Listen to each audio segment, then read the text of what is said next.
Stick with me, we are meeting the continent's absolute strongest healer. During the final war against the Calamity, Dragons hunters were dropping fast. But they had will. With him on the battlefield, nobody died, no matter how brutally they were injured. But that miracle became a total nightmare. His own allies got completely sick of surviving, being dragged back from the grave, patched up and thrown right back into the meat grinder over and over, way worse than just dying. So they actually turned against the guy keeping them breathing. Their general literally stabs a sword through Will's shoulder, telling him to finally feel their suffering. And yeah, that was game over. Without their healer, the army instantly crumbled. Those savage dragons made sure nobody walked away alive. Will learns the hard way that even peak healers cannot survive inside a dragon's stomach. But if you thought his story ended there, hold on. Boom. Will wakes up 5 years in the past. Every single memory of the apocalypse still intact. He knows exactly what is coming. This time he refuses to stay in the backline just healing. He is going to learn how to fight aiming straight for the offensive Magic Academy, no more relying on others to protect his loved ones. Then he spots a letter on the table, the enrollment form. Seeing that exact paper confirmed it, he really had traveled back in time. Will throws open the door and steps outside. It is year 416 of the Salsario calendar, exactly 1 week before the Hillig Academy enrollment 5 years ago. He really thought the dragon killed him. He has no clue how this happened, but since he got a second chance, the mission is clear. He is enrolling at Schwarz, the Attack Academy. Now, you and I both know healers cannot use attack magic. He plans to completely shatter that stereotype once and for all. Obviously, he will face massive roadblocks, but he still has his past memories and totally maxed out healing magic. Using all those crazy skills, he can rewrite the future. This time, he throws his own punches. Schwarz is literally the top battle magic school in the world. Their elite system supposedly turns any mage into a frontline beast. A guy from his past timeline graduated there, but their combat theories were insanely secretive. Only enrolled students get access. A healer entering Schwarz, that never happened before. The big question was how to bypass those rules. Money was probably the only way. Thanks to its prestige, nobles dumped huge cash into it. If only he brought his past fortune here. Sadly, no. Being a healer pays crazy well, but time is his biggest enemy right now. Even grinding jobs now would not pay enough before enrollment. Suddenly, a voice calls his name. Freezes, it is his sister. Going back meant she was still alive. She walks up, asking if his stomach hurts. Will just shakes his head, blaming dust in his eye. She laughs warmly, wishing him a good day. In this life, Will swears to stop the tragedy that hits her later. His overpowered healing magic guarantees it. He will save everyone he lost before. Suddenly, he remembers a massive clue, leaving his sister super confused. The Magic Academy Alliance is the top organization controlling every academy and setting the rules for magical education. Back then, the Alliance president was also the head director of Schwarz Academy itself. Here is a clue we cannot miss. He suddenly vanished from the meetings. That same day, the director stands anxiously beside a bed. His granddaughter lies unconscious, drenched in cold sweat. Gently touching her face, he whispers her name, Marie. He admits today's healer failed, but promises to find someone who can cure her. He desperately begs her to just hold on. This was exactly why the president kept disappearing. Guy was completely obsessed with saving his sick granddaughter. In Will's original timeline standard, healing magic was totally useless here, and the poor girl tragically died. Suddenly, somebody climbs right through the window, casually offering to take the job. The shocked director immediately recognizes the boy. It is Will Hillig's scholarship student whose insane healing talent is already famous across the entire alliance. Breaking in through windows wasn't exactly his usual vibe. Will just scratches his head, laughing awkwardly. His past self would never pull a stunt like this, but hey, dying a brutal death makes you bolder. Zero time to waste for him or the dying girl, and he can heal her. Suspicious, the director asks his motive. Will brushes it off, saying they can negotiate later.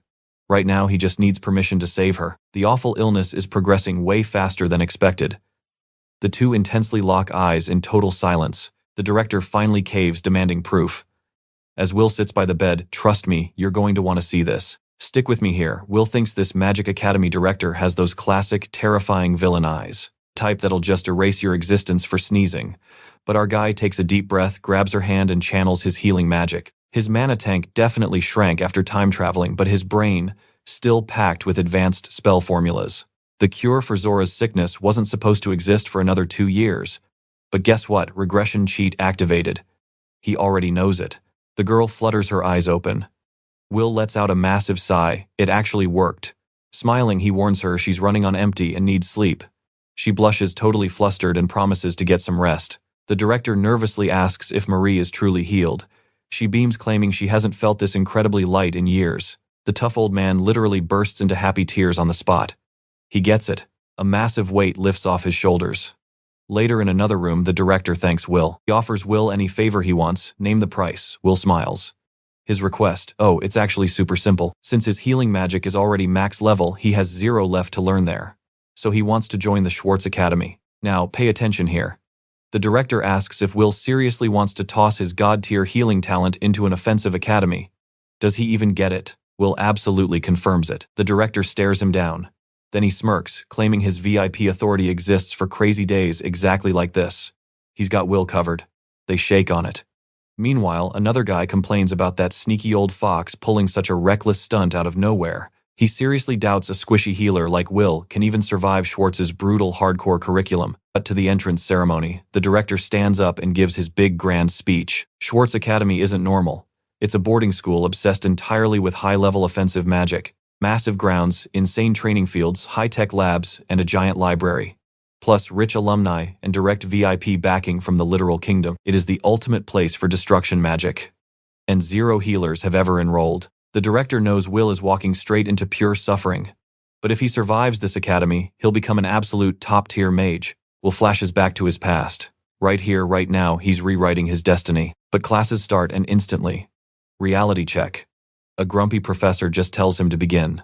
Will tries casting a badass fire spell, but poof. Just a sad puff of smoke. The professor instantly calls it a fail. He brutally bans Will from class until he can hit a target with basic magic, kicking him out to the backyard training fields. Will awkwardly raises a hand asking if the guy could maybe, actually teach him. How do you practice without instructions? But the professor just sneers teaching a healer is a total waste of time. Will begs to at least hit the library for some theory. The professor shoots that down too. No books for healers, apparently. Suddenly, a smug, blonde student blasts a spell right at his face, 0 warning. You saw that too, right? Will eats dirt while this blonde jerk laughs at his dodging skills. This is an offensive academy. No safe spaces here for weaklings who can't even cast a basic shield. Basically, getting hit was totally his own fault, and the professor completely agrees. He tells Will to go crying back to the healer academy.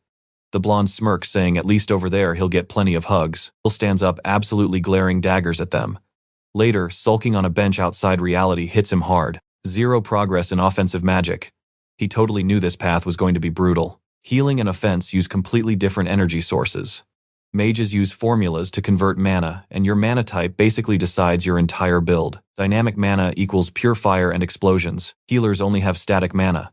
But Schwarz literally turns nobodies into god-tier battle mages. There's gotta be a secret cheat code here. If he can just hack static mana into dynamic, he's totally confident he'll master the rest. The problem, he can't even get into the classroom. The whole school treats healers like absolute trash. But giving up isn't an option. His idol started with garbage mana and maxed out their stats right here at Schwarz. Enrolling wasn't a mistake. But moping around in the dark won't boost his level anytime soon either. He doesn't have VIP library access, but hey, maybe a little stealth mission is exactly what he needs. Suddenly, a voice shatters the silence, demanding to know why he's out so late. He stammers an apology, but then he freezes. And trust me, you're going to want to see who just locked eyes with him. Alright, you and I are about to witness a crazy reunion. It was Lady Veronica.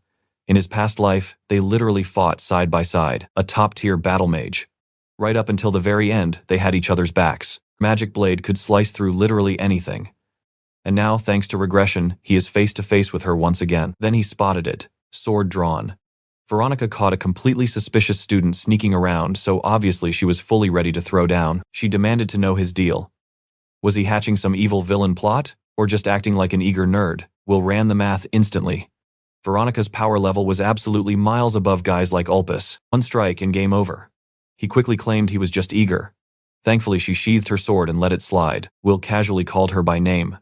Veronica confirmed it, but hit him with the classic, "Is that how you address a professor?" Will totally panicked. Back in his past life, their age gap was basically non-existent. Turns out she skipped grades and instantly became a professor this year. With her insane talent, yeah, that completely checks out. Will immediately saw his golden ticket. He desperately asked how he could sign up and crash her awesome magic classes. Plot twist, she didn't even have a class. She skipped so many grades, she barely showed up as a student. Right now, she was just a teaching assistant, basically forced to answer random student questions. School thought students would feel way less intimidated talking to someone their own age. But here is the thing you and I need to watch. Nobody asked her anything. Perfect. Will shot his shot. How exactly does a healer learn attack magic? Veronica just smirked, saying she actually noticed his mana flow acting super weird a moment ago. So he was the crazy new transfer student everyone kept gossiping about. A healer using attack spells, super rare. But if a method for dynamic mana existed, she could totally teach him. Will was shocked, but she kept going without missing a beat. Even with help, offensive magic was impossible for him. His static mana was just way too ridiculously high. If he somehow created dynamic mana, it would just instantly melt into his static reserves. Alternative methods, the math literally refused to work. Will flat out asked if healers were basically doomed to just never use attack spells at all. Veronica gave a hard no. That hurt. His whole master plan was crumbling but quitting right here, not a chance. If the rules said no, he would just rewrite them. He thanked her politely, deciding to figure this mess out entirely on his own. But wait. Veronica wasn't quite finished yet. Sure, healers totally fail at normal offensive magic, but there is still a way for them to become battle mages. Will was completely, utterly confused. Veronica casually tapped the sword on her hip. Just swing a blade like this, and bam, the enemy is down. Next, she pointed at a basic wooden chair. It is made for sitting right, but smash it over some guy's head, and they are definitely going straight to the floor. People do not view chairs as deadly weapons simply because that is not their original job. It all depends entirely on the user. Same with her own hand. She could gently poke him. Will was just standing there, caught completely off guard. You and I both saw that coming, right? Yeah, she instantly flicked his forehead hard. It all just comes down to creative application. Literally anything is a deadly weapon if you use it wrong enough. Will finally understood. Using pure healing magic to absolutely destroy people, Veronica nodded smugly. Will was kicking himself for missing such an obvious anime loophole. He literally never saw it coming. Veronica smiled, explaining that this mental block defines a person's core nature. It is why fighters hate learning support skills, and support mains want absolutely nothing to do with frontline combat. Will built different. A healer joining a hardcore attack magic academy already proved he was a total glorious weirdo. Plus, his mana did not even feel like a pure healer's anyway. Will figured his whole regression probably messed with his self-awareness. Veronica told him to wake up and fully embrace that wild, aggressive fury hiding deep inside. Tap into that and his healing spells could actually crush skulls. Cut to the training grounds the next day, Will's brain was still totally spinning. The whole chair analogy was super weird, but honestly absolute genius. Why wasn't she weirded out by a combat healer, and how did she just instantly have a whole grand theory ready to go? It felt super suspicious to him. The instructor loudly snapped him back to reality. Because of an odd student count, Will was getting tossed straight into today's sparring matches. No attack magic. Yeah, that sounded entirely like a him problem. Even if he got totally clapped, it was his own fault for enrolling. And the matchups already locked in. Will stared his opponent down. A blatant setup. Omen was a rich, noble kid constantly followed around by annoying little minions. So what do you and I expect here? Omen is not just a snob. He is a legit battle mage. Ulfus barked that healing magic couldn't fix humiliation, bragging that Will would be running home crying for his mommy after taking a massive beating. Will actually found this guy's entire personality super annoying. Normally, he would have just completely ignored a clown like this. Stick with me here because this guy finally got under his skin. He wanted to test Veronica's theory anyway and dish out some payback. He addressed Ulfus dead serious, refusing to even accept a forfeit. Will firmly stated he wasn't giving up, making a wild proposal instead. If he lost, he'd admit he had zero talent for offensive magic and pack his bags to leave Schwarz forever. The instructor totally agreed, calling it a wise decision. But if Will won, he demanded permission to join regular classes. The instructor instantly scoffed, asking what kind of absolute nonsense he was spitting. Ulfus started yelling that this weakling was just clinging to fake hope to hide his fear, and honestly, if there was nothing left to crush, the fight wouldn't even be fun. The instructor shut the whole conversation down. Impossible what-ifs were totally useless. He ordered both students to take their positions, raising his hand high before officially starting the match. Ulfus locked in summoning floating daggers everywhere. He loudly bragged about his elite blade creation magic. Countless glowing swords appeared from thin air, aiming right at a guy with zero attack spells. Will immediately focused his own energy. Channeling raw healing magic, his eyes snapped open. He instantly started dodging every single blade like it was nothing, leaving Ulfus absolutely stunned. Will thought about it while dodging. The true core of his healing was actually just manipulating life, controlling vital energy to push the body's natural healing way past normal limits. But wait, healing wasn't his only option. Watch closely right here. If he turned that into an attack, game over. Meanwhile, Ulfus screamed at him to stop acting cocky over pure luck. Will triggered his physical reinforcement. He snatched a flying blade right out of the air, casually knocking all the others away. The magical swords completely froze mid-air before crashing to the ground with a loud clatter. Perfect, that was exactly what he needed. Pointing the stolen dagger right at him, Will calmly said he was borrowing it. Now he was ready to brawl. The entire crowd was totally confused with someone asking if he just used offensive magic. Will just smiled. Nope, purely healing magic used for combat. Hilariously, no one else could even tell the difference. Ulfus was losing his mind. He yelled that Will was joking, bragging he could summon way more swords than that. A genius battle mage losing to a healer, no way. Will just charged forward, easily deflecting every strike, making Ulfus insanely frustrated. Quality over quantity, the bully shouted, deciding to make his swords gigantic instead. He arrogantly asked how Will liked this new attack. Will blocked using his dagger. Ulfus yelled in pure disbelief, pushing harder. Adding crazy spin to the blades, he threw literally everything he had. Will figured he better boost his physical reinforcement slightly, perfectly blocking the heavy strike. Ulfus screamed that this was impossible. Thinking he'd just heal himself later, Will stared him down softly, asking for forgiveness. He swung the dagger, but a giant sand wall suddenly erupted between them. Both guys stumbled back, totally shocked. The teacher finally intervened. The sand magic was his doing. Claiming there were other matches left to finish, he ordered both of them to immediately stand down. Staring coldly down at a defeated Ulfus, Will calmly asked the teacher if he was allowed into regular classes now. Gritting his teeth in pure rage, Ulfus told him to do whatever. Will casually thanked him, walking away while processing the crazy power he just felt. You and I both know that was epic. His unique offensive magic worked incredibly well, completely humiliating a so-called genius battle mage. And it was all thanks to Professor Veronica. A healer absolutely could walk the path of a battle mage. He was going to become a real battle mage, looking up at the academy flag. Meanwhile, a bitter Ulfus whispered that this little class accident could become a huge problem. He threatened the teacher, whining that he really didn't want to report this to his powerful father, hinting heavily at the consequences. The cowardly teacher quickly agreed. They definitely couldn't let a healer act this arrogant. Later in the classroom, Will was just hyped to finally attend normal lectures. He was ready to learn literally everything about offensive spells. The teacher strolled in, gave Will a super dirty look, and faced the rest of the class. He announced today's topic was magical tool creation. The goal: everyone had to assemble their very own ice bombs. He handed out all the tricky materials, ordering them to carefully follow instructions while pumping in mana. Will instantly recognized this setup. The Healer Academy had the exact same class, except there they only crafted boring potions and healing items. Making deadly weapons here just made total sense, honestly. They probably expected everyone to use dynamic mana, but for tool crafting, mana type wasn't a big deal. It honestly all depended on the raw materials. He figured he'd ace this class without breaking a single sweat, casually mixing powdered flame tree branch right onto the ice golem fragment. And that is where we pause. The stone suddenly glowed weirdly, so Will chucked it using physical reinforcement. Alright, you and I are diving right in. Boom. An explosion rocks the room. Will just lies there, surrounded by ice spikes, staring at the ceiling like a total idiot. The professor instantly calls him out, absolutely furious. He demands to know what on earth Will thinks he is doing. Will tries to explain that the magic stone activated before he even poured mana into it. The professor does not care. Zero excuses allowed.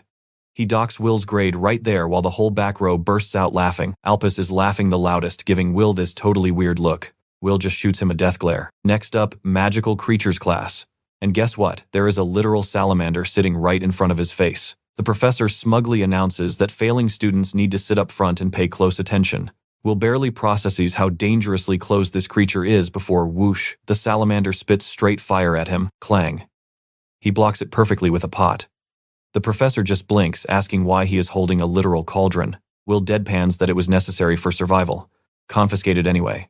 Ah, so that is how they are playing this game, Will realizes. They will let him sit in the room, sure. But they have absolutely zero intention of letting him actually learn a single thing. Far off, a girl watches him, looking super uncomfortable. And surprise, surprise, the petty harassment does not stop there. The professor keeps calling on him on purpose, asking questions about stuff he has literally never seen before. Outside, some snitch tells the staff Will was acting up. Result, our boy gets his dinner totally revoked. Brutal. Back in his dorm, Will just stares at the ceiling again. The whole academy is completely against him, and they are not holding back. Watch closely here. He has a mountain of problems, sure. But he is actually making progress, and he refuses to let petty bullies stop him. Besides, he just fought with his own bare hands and won. Becoming a frontline battle mage, it is actually possible now. He even scored a textbook and needs to study. But cut to the next morning, Will shows up to class, and the room is completely empty. Class is supposed to be starting, but the professor is nowhere to be found. The only other soul around is that uneasy girl from yesterday. Yep, they changed rooms and conveniently forgot to tell the outcasts. Will walks over and says hi. He asks if she thinks the class got moved. She nods, saying she was just thinking the exact same thing. She dryly adds that since she is stuck here alone with him, that is definitely what happened. Classic bullying tactics. He is public enemy number one. She sighs and says, they are clearly on the same team now. Despised loners have to stick together, right? Will finds that a bit harsh, but she sounds so depressed it is actually genuine. Hey, whatever works, he is just happy to make a friend. He smiles and says it is nice to meet her. She replies that the pleasure is all hers, introducing herself as Erica Glenn. Will excitedly mentions she is his very first academy friend. Erica deadpans that in his situation, being isolated was pretty much guaranteed. After all, he skips classes constantly, and worse, he is a healer class. In this world, healers are treated like absolute trash-tier weaklings. Now I know what you are thinking. She is a battle mage with perfect attendance, so why is she alone? Will wonders the exact same thing. Setting her blunt personality aside, the anti-healer bias in this place is insanely toxic. Back in his past life, he leveled up way too fast to ever deal with this kind of loser treatment. But at an academy built for offensive magic, the prejudice is intense, and studying here means fighting back. Erica sighs heavily, asking why he even bothered enrolling at Schwarz. Will straight up tells her that being born a healer is zero excuse to run from a fight. Erica looks genuinely shocked. He has got his reasons. But why is she here? Erica explains. She is actually from a tiny, nowhere noble family out in the countryside. With 0 sons born to them, her parents are totally panicking about their entire family bloodline dying out. Her logic, if she gets famous as a battle mage, she can officially inherit the family head title. Will nods, totally getting the intense pressure. Graduating from a top-tier place like Schwarz guarantees that. But Erica casually admits she has absolutely 0 talent for attack magic. Because she sucks at fighting, nobody talks to her. Every class is pure torture. But hey, at least now she has a buddy. Her logic is hilarious. With Will around as a massive bigger failure, she finally will not feel so pathetic about her own awful grades. Will smirks, warning her that things might not go exactly the way she planned. Erica tilts her head, totally confused. First things first, he says they need to track down the real classroom. Shrugging, Erica decides to tag along, kick open the new classroom door.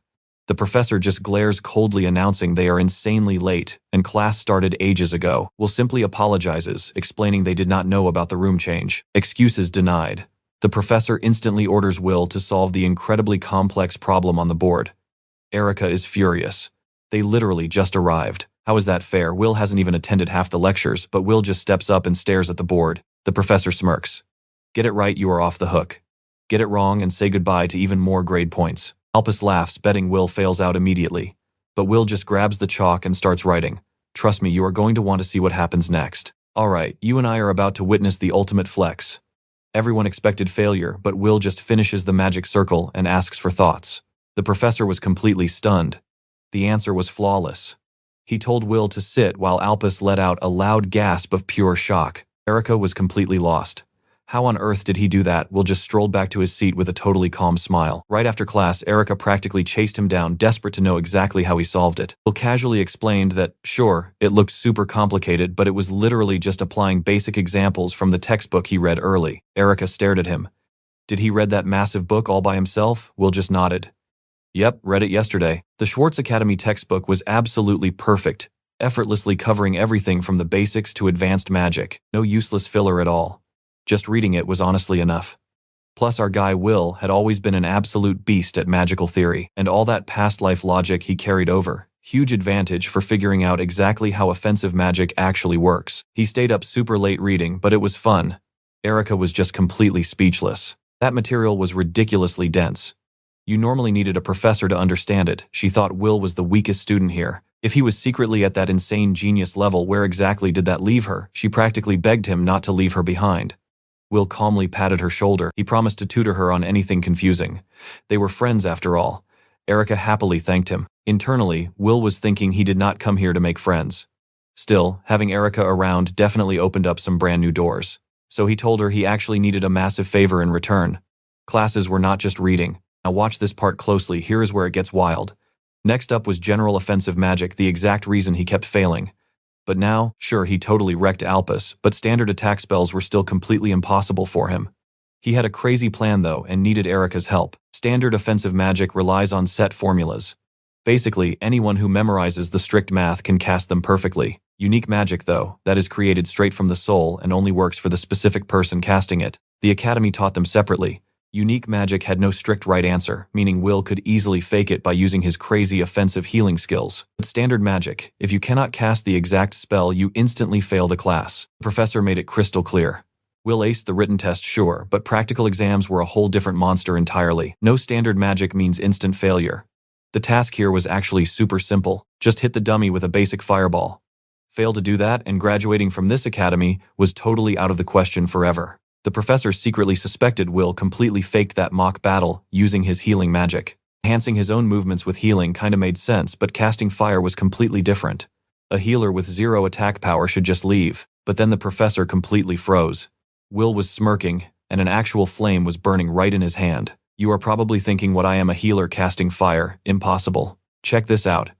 Yesterday, Will secretly asked Erica to cast a standard fireball. He shoved that spell into a salamander tail, hiding it in his fist while constantly healing his own hand so his skin would not burn. Erica was totally freaking out, asking if a healer could even do that, and wondering who the heck Will really was. Right before throwing it, Will pumped healing magic into the salamander tail to instantly detonate the flame charge stored inside. To anyone watching from the outside, it literally looked like a normal fireball, like he just magically conjured it from nothing. The fireball shot straight forward, instantly turning the training dummy into a blazing campfire. Will turned around with that same annoying smirk, casually asking the professor for his thoughts. The guy just stood there, totally speechless. That was 100% a standard flame. Maybe the kid actually learned it. Will got a passing grade and calmly walked back. Erica's jaw hit the floor. Alpus was furiously grinding his teeth. Later, Alpus cornered the professor in an empty classroom demanding some answers. The professor sighed, saying he wanted answers too. But Alpus honestly did not care about boring excuses. A weak little healer dared to embarrass him, and there was absolutely no way he was sharing a classroom with that trash. If forced, he'd tell his rich dad and ruin the entire class. The professor tried to calm him down, saying that was extreme, but Alpus immediately snapped back. Break whatever rules you have to just get him out of my sight. Alpus stormed out. Alone in the room, the professor realized bending academy rules was super dangerous.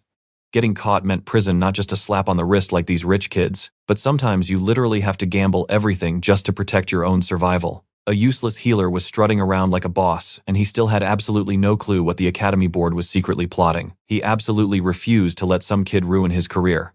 Time for a private lesson. After school, he dragged Will to the training grounds. He thought Will was getting too cocky, and trust me, we all know that means trouble. Alright, let's dive into this. Will missed a bunch of classes, so how does he recover? Will wanted to scream that those absences were actually the professor's fault, but honestly, just not worth the headache. He calmly explained he borrowed notes from a classmate and studied everything on his own time. 0 problems here, right? The professor didn't budge. Nope. Missing class means mandatory makeup lessons, and the instructor picks the exact punishment. And the lesson, a live battle against him personally. Will just froze for a second. A teacher fighting a student, but the professor offered a massive handicap. Given the massive skill gap, landing one single punch meant an easy pass. With an offer that generous Will had 0 reason to run. But here is what this shady teacher was secretly plotting. Against his magic, this kid's attacks would literally never land. His plan? Just beat the kid down until he totally understood the insane power gap. After that, maybe he'd listen. Will agreed to the terms, and the professor flashed a wicked smile, sparking his magic. Will recognized this spell. It was the technique that completely rips up the earth. He dodged, but another attack crashed from above. He ducked perfectly, but another spike shot up from beneath. The professor laughed, asking if running was his only skill. Will stood his ground, analyzing everything. Unlike creation magic, this guy was manipulating the actual dirt around them. That explained the crazy speed and wide attack angles. But it wasn't impossible to dodge. He leaped up, dodging strikes while pushing forward. Now watch closely. The professor triggers another magic circle, slamming giant walls down to trap Will on both sides. He smirks. Will used the walls as a ramp to jump over, weapon totally ready. But right when he got close for the hit, the professor completely turned to solid stone. Will dodged the spikes. The professor called him incredibly weak. That weak power breaking, his absolute defense was impossible. He mocked the idea of a healer trying to attack, calling it nothing more than a cheap, useless trick. Dreaming of being a battle mage with such pathetic magic, pure comedy. Will just stayed perfectly calm. He explained that by studying healing magic, he realized humans actually live their whole lives, unconsciously holding back their raw physical strength. The reason is simple. Our bodies cannot handle max power. If anyone pushed past that limit, their own body would shatter.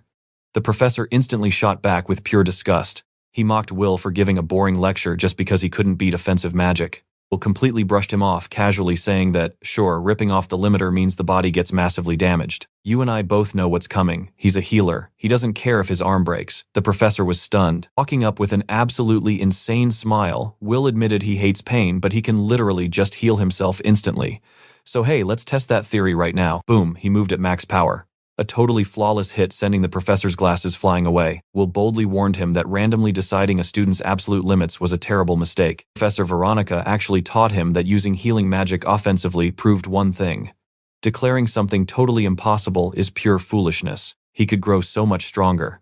But mid-sentence Will wildly spun around, barely dodging a nasty sneak attack from the furious teacher. Now they were face to face. The professor clutched his broken glasses, absolutely raging. Will assumed the teacher would pass him for landing that punch. The professor just screamed to shut up. 0 witnesses were around.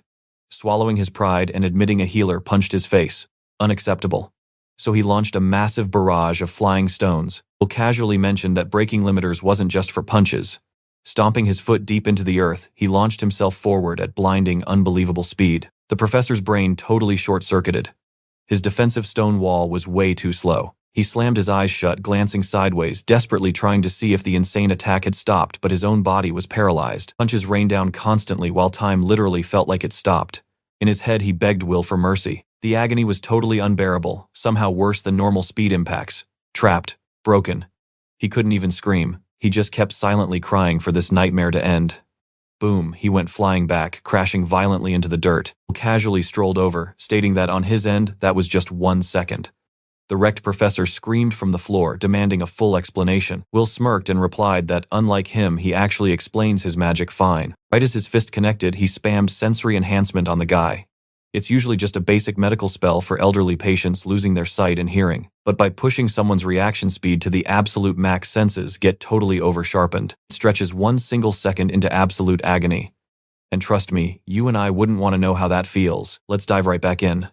Will asks if he passed. The professor agrees, but Will has one last thing to add. He totally gets that erasing deep-rooted prejudice isn't going to happen overnight. But if the teacher keeps pushing him, Will promises a front-row seat to the exact kind of agony his body can actually feel. All our boy wants is a peaceful school life with 0 bullies. Can the professor guarantee that? Later, walking down the academy halls, the professor is totally spacing out, still processing that insane threat. He always assumed healers were weak, support characters meant to obey attack mages. But Will was built different. He didn't just have hands, he had pure killing intent. Suddenly Opus pops up asking if class is done, and smirking that Will is inches from expulsion. The professor snaps, telling Opus to shut his mouth and stop messing with Will. Treating Will like a basic healer is a fatal mistake. Opus whines, bringing up his rich daddy and threatening the professor's job if he doesn't cooperate. Honestly, the professor tells him to go ahead and snitch. He pauses, then drops a reality check. If Daddy Dearest gets involved, Opus is the one getting kicked out, definitely not Will. Now, pay attention here. Instead of the Omen family calling the shots, Will is about to be the one pulling all the strings. Opus is left standing there completely alone. Frustrated, he punches the wall, cursing his absolute bad luck. Cut to a few days later, Will is just yawning in class. Things are actually peaceful. The teacher clearly warned Opus because the guy only glares from across the room and does absolutely nothing. This lets Will grind his studies, but honestly, it isn't enough. If he wants to save humanity's future, he needs a massive power-up. Using healing magic to buff his stats is genius, but right now he is just throwing basic punches and kicks with brute force. Sure, sensory buffs work for scaring people, but compared to a real battle mage, our boy still has a long way to climb. Needs a totally new strategy. He calls up Veronica, but she stops him, saying there is something she needs to tell him first. Will asks what is up. The professor praises his recent stunt, saying it has become hot gossip among the entire teaching staff. For a healer to survive at this elite academy is unheard of, even if most teachers are incredibly salty about his success. Will totally called it. He asks if she is keeping her role as his secret mentor hidden from the higher-ups. Veronica shrugs. She isn't hiding anything, she just has not had a chance to chat with the other grumpy professors yet. Will realizes she is basically a loner among the staff too. Still, he lets out a huge sigh of relief. He owes her everything for the advice, and he would feel absolutely awful if his crazy stunts got her in hot water. Veronica smiles, telling him not to sweat it at all. Honestly, she is actually really grateful for what he did. You and I both know what happens next. She says typical healers would never test that combat theory, and then she suddenly draws her sword. She wants a front row seat to see a combat healer in action. Will panics, asking what she is doing. Veronica casually states she is assessing his current stats. If he wants advice to level up, he has to prove it. Will stammers that fighting a teacher is overkill. Her response, the battlefield has no timeouts, and she instantly lunges at him. Caught totally off guard, Will scrambles back, barely blocking with his dagger. But Veronica's insane physical strength is already crushing him. She is relentless, hammering him with blow after devastating blow. Even with his magic speed, Buff's Will is hanging on by a thread. Up close, it is obvious this isn't just about speed. Her strikes are pure perfection, an absolute barrage of calculated attacks.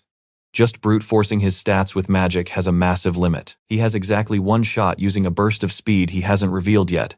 Channeling all his force into his legs, he launches a surprise thrust. Veronica blinks surprised. But her blade moves like water, deflecting his strike, dropping low and cleanly slicing the blade right off his weapon. The broken blade clatters to the floor. Will just stares at her, completely stunned, letting out a long, heavy breath. Sheathing her weapon, Veronica admits she is seriously impressed. She never expected a student to actually force her to use magic. Will points out that she barely even broke a single sweat. She thought he was just a quirky healer, pretending to be an attacker. But his raw skills, that puts him in an elite class of real talent. Will says thanks. The professor grins, loving his ambition, but confirms his fears. Pure physical brute force is never going to be enough. Will agrees. No matter how much he buffs his body past the limit, there is a hard ceiling to his raw damage. So what do you and I take from this? Veronica hints. A sword isn't just for swinging. He needs to find totally different ways to use his kit. Will admits he is totally stuck. Her final advice, he desperately needs real life or death combat experience. Alright, let's dive into this wild manhwa together. He needed real battle to shape his ideas. She asked, didn't he notice something during their spar? Will asked if they should keep training. Veronica said sure, but as luck would have it, a massive training exercise was right around the corner. Will thought about it. Something super similar existed in his past life too. A huge joint exercise between 3 schools. Schwarz for offensive magic, Hillig for healing, and Silburn for sword fighting. Students from each academy would team up and take on real subjugation missions. He actually skipped it back at Hillig, but in this life, he's hunting monsters and changing the future. His very first real hunt was approaching. Veronica just stared at him. Then she dropped the bomb. To even join, he had to prove himself in the academy's brutal selection exam. She mentioned a crazy strong freshman prodigy running around. Will needed to aim straight for first place before anything else. How does the exam work? Veronica kept it simple. The candidates just fight each other. About 100 students sign up every year, and only the absolute strongest get picked. Will took it all in. Everything literally came down to raw combat. Now watch closely. Not many jump in willingly, but that wild drive is Schwartz's style. The whole thing brought old memories flooding back. He wondered what his old mentor was up to. Anyway, Veronica added that this prodigy kid had already surpassed some actual teachers. Snagging first place, definitely not easy. Will figured this kid must be absolutely cracked. He asked if she had met the guy. Veronica said a certain teacher was guarding him so nobody could even get close. Will sensed some hidden drama there. She smiled, telling him to relax, she'd help him train. Will thanked her. Fast forward to exam day, and Will realized the time had absolutely flown by. He was as ready as he'd ever be. It was go time. Suddenly, a familiar voice called out, Director Elnam Goldran. The old man smiled, saying it had been forever, and his granddaughter was doing great. Even though Will saved the girl, the director felt bad they hadn't caught up. Plus, adjusting to Schwartz's crazy environment must have been totally exhausting. Will brushed it off. It was rough at first, but he was completely fine now. Then he casually mentioned aiming for first place. The director just laughed. Pretty bold. Suddenly, a harsh voice sliced through the air behind them. A professor. And he did not sound happy. He mocked Will, calling his goal an absolute joke. As the supervisor, he was itching to teach arrogant punks like him a painful lesson. Will knew that face instantly. In his past life, he had dealt with this total nightmare, the purple lightning goat. His explosive offensive magic made him a war hero back in the day. You and I know this guy is awful. Goat kept rambling. Combat is pure talent, and hard work changes absolutely nothing. Since Will was a healer, Goat said he'd lose. Will just glared coldly. Elnam stepped right in, saying the exam was starting and results speak louder than words. Arguing here was a total waste of time. Goat brushed it off casually, dropping that Will's opponent would be serious. Right then, a young guy with long white hair strolled up. Sirius Blue Note gave the director a nod. Will realized this is the prodigy. The final boss standing in his way of first place. The two locked eyes. A dangerous spark lit up between them. Absolute intense rivalry. Elnam chuckled, saying hot blood was great, but time was up. Everyone headed straight for the massive arena. The stands were buzzing as participants lined up. Will spotted Erica and asked if she was actually joining this mess. She groaned, saying if she skipped it, they'd slash her attendance grades. Nearby, Ulpus glared daggers at Will. Will just smiled at Erica, who clearly wanted to be anywhere else. Elnam took the stage, super proud of the huge turnout. He told them to let pure passion and fighting spirit guide their hearts. Then he dropped the rules. The prelims, a total survival match. Last one standing hits the main event. Will ran the math. 100 kids fighting on one battlefield, that is a whole lot of enemies. Elnam sensed the panic and told them to chill about the numbers. Then he raised his massive staff high. A massive portal ripped open right under their feet. The ground vanished into a starry sky. The students panicked, totally clueless. Elnam cheerfully announced their departure. Suddenly, Will spawned smack in the middle of a forest. He recognized the spot immediately. The wild area right behind the academy. A voice suddenly echoed, checking if his comms worked. Everyone got scattered. They needed to team up and dodge the heavy hitters. Trust me, you'll want to see this upcoming mayhem. Starting positions were pure dumb luck. Will muttered that teleporting 100 people at once was total nonsense. But hey, you and I are about to watch the madness unfold anyway. Will jumped instantly, landing high up on a thick branch. He completely hid his presence, shutting down his vital signs to avoid detection. But looking back, 3 students were already ripping into each other nearby. One commanded his massive golem forward. Meanwhile, a girl rushed them, swinging a heavy magic hammer. Then a blonde kid unleashed a literal blizzard, freezing them solid. Will just watched from the sidelines. This was the perfect chance to study some wild offensive spells, playing pure defense just to pass boring. Plus, he had a few insane tricks he wanted to test out himself. The golem guy wrecked the other 2. He started cheering loudly, bragging about his unstoppable rock monster. Boom. Will teleported behind him mid-sentence. He clamped a hand onto the guy's head and activated a brutal consciousness disruption spell. The kid dropped dead asleep instantly. Will stared for a quick second. This technique hijacked life energy, forcing an instant blackout. Sure, it required touching the head tough without a massive power gap, but it guaranteed a clean knockout with 0 actual injuries. Professor Veronica was definitely gonna love this. Suddenly, Will spun around. He dodged a barrage of flying knives that slammed into the dirt everywhere. Will just sighed.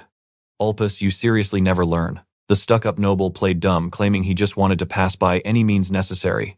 Right on cue, his 2 lackeys stepped up to jump in. One guy spawned magic knives out of nowhere. The second coated them in deadly poison. A shadow clone multiplied those toxic blades endlessly. Ulpus laughed, warning that one tiny scratch meant game over. Now watch closely against this ridiculous swarm. Not even Will's legendary speed could dodge every single strike. The knives flew. Will's brain went into overdrive. Healing magic could easily clear the poison. But tanking that many hits, even with his physical buffs active, was gonna hurt way too much. He sparked a healing spell. Suddenly, smash. The golem hurled itself forward, eating all those toxic blades like a giant meat shield. Ulpus completely freaked out. Wasn't that the monster from the kid Will just knocked out? Will smirked, putting the pieces together.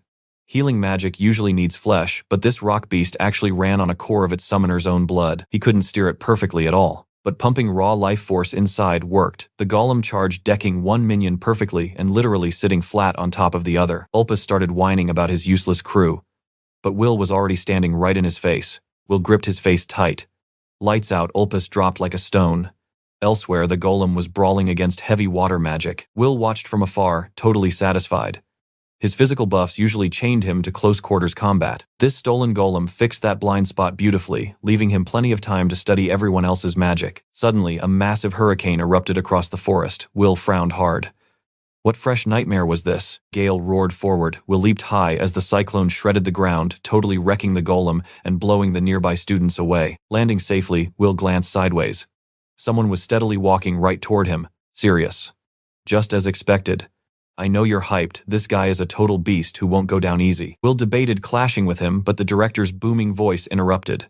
Time's up. The prelims were completely over, and all 4 of them had officially passed. The real bloodshed would hit the arena tomorrow. Right now, they just needed to rest up and survive. Mass teleportation was kicking in.